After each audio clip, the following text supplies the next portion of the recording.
Okay, so now, without further ado, I'd like to introduce our first speaker for today. Please welcome Mr. James Spenceley.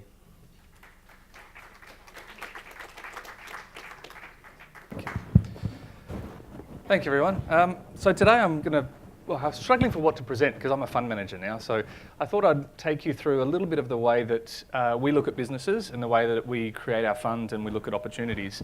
And we are actually a small cap fund investor. So the same companies that you're seeing today to present and the same companies that you're interested in, we are investing in as our fund. So this is the perspective of a small cap fund manager, and also why you should be interested in the perspective of a small cap fund manager.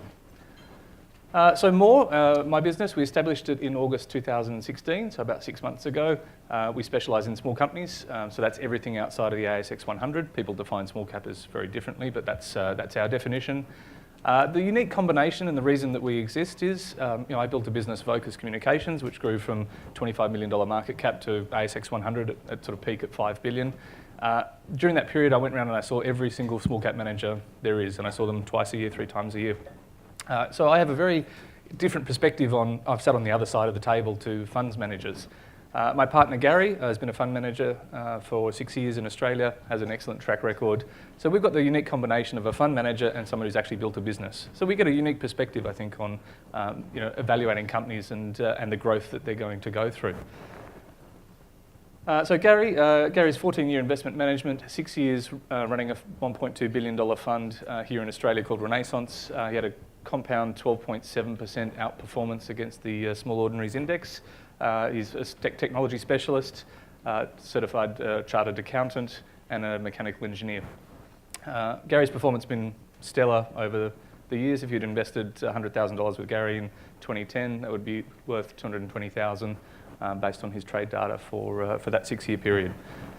I have no track record in funds management, so I bring the perspective of evaluating management, the teams, the journey that the fund, that the business is going to go on, how are they going to raise capital, how do they present to market, how are they getting their message across.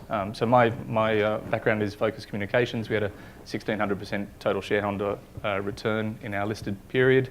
We completed 12 acquisitions of 1.5 billion and grew to be, as I say, one of the ASX 100 during that period.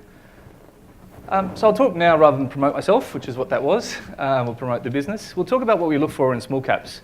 The first thing we do in our process really is to look at a theme or a macro kind of tailwind, we refer to it as. We want to imagine what the world will look like in 1, 2, 5, 10, or even 20 years' time, and find businesses that will benefit from those themes.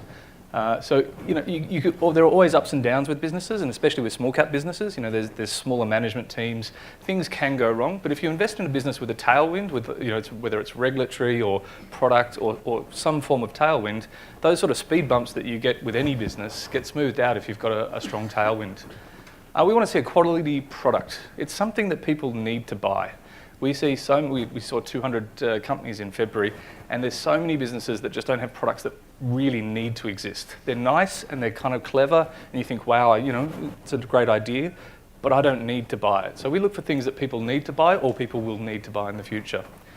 And then we look at management. For me, management is probably one of the most critical things before we make an investment decision. What are management like? Are they trustworthy? Do they know their business? Have they come from the industry, seen a problem, found a better way to do it? What's their experience? And that's pretty key. We love to find guys who've been in a big organisation, got tired of the bureaucracy, found a better way to do something, gone out and started their own business. We love that. Importantly then, before we make an investment decision, we look at the capital structure, look at the cash flows of the business. Are they going to need to raise money? What's their cash flow like? What's their debt levels like?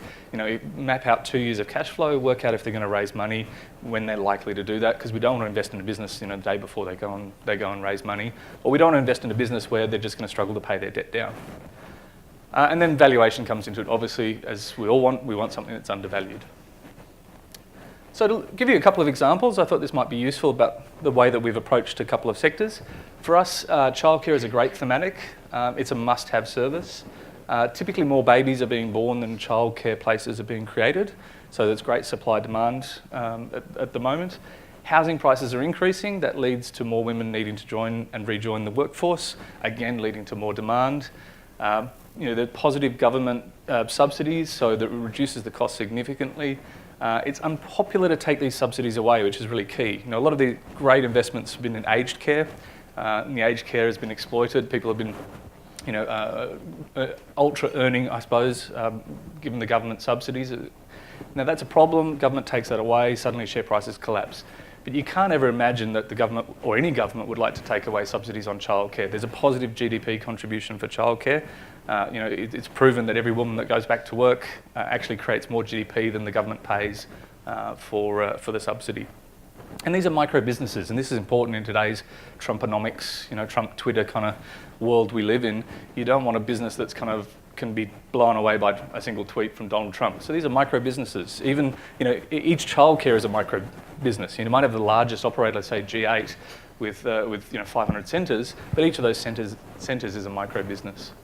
So our stock selection in those areas is G8 and Think Education. We tend to trade into and out of those as the value of them changes. Currently we're invested in Think, and we like that business a lot. So I've been through it. Population growth is really key. Female workforce participation rate and cost. How much does childcare cost? So if we look at the number of children under the age of 14, it's been growing consistently from 2011 to now, and it's predicted, and very obviously a pretty easy thing to predict, predicted to grow significantly into the future.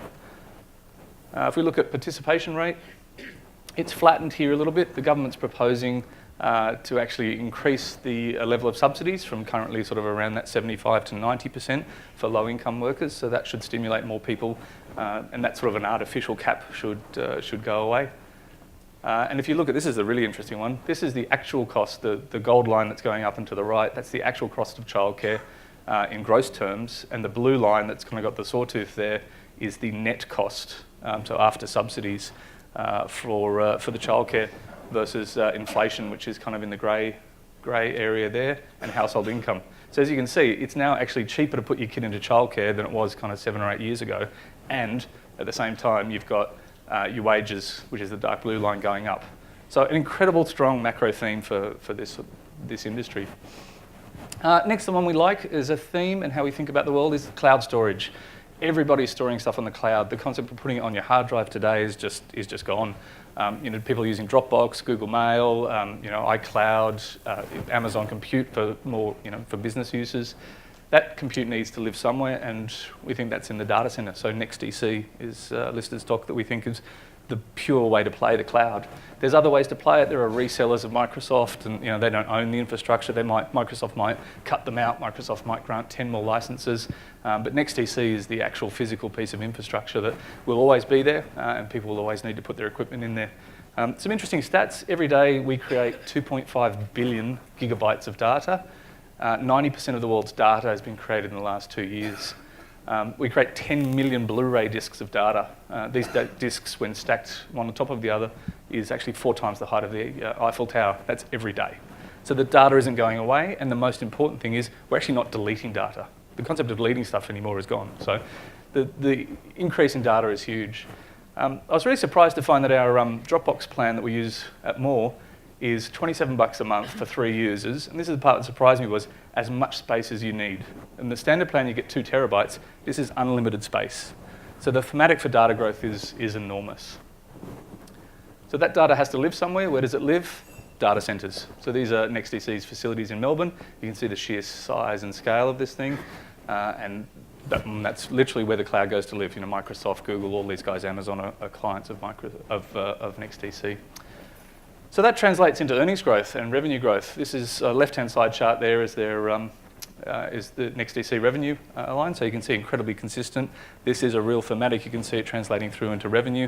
The business started, obviously unprofitably and has grown profitable very quickly. Again, probably the earnings is actually increasing at a faster rate with the operational gearing that, it's just a data hall, right? There's not a lot of overheads every time you have a new customer. A lot of that drops to the bottom line. Lastly, and I'll speed this up a little bit because I'm probably running a little bit out of time, is eyes. Eyes are an incredible theme for us.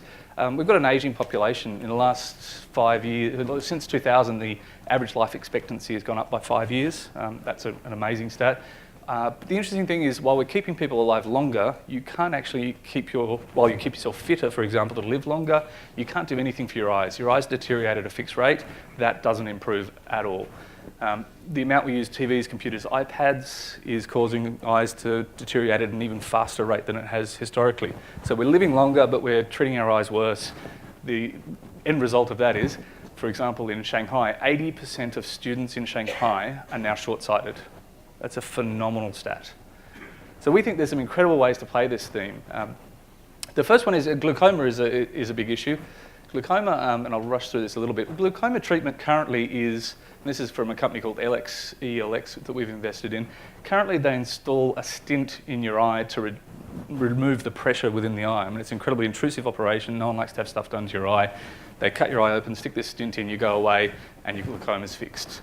ELX have a laser-based treatment to be able to fix this that basically clears the canals and opens the canals. Non-invasive, you're in and out in a day, no major operations. So this is a $400 million market product at the moment. This is a $2 million product that's just been launched by like a $100 million company based out of Adelaide. So incredibly exciting opportunity there.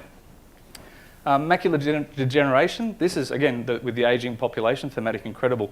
So 12% of all people 80 plus have macular degeneration.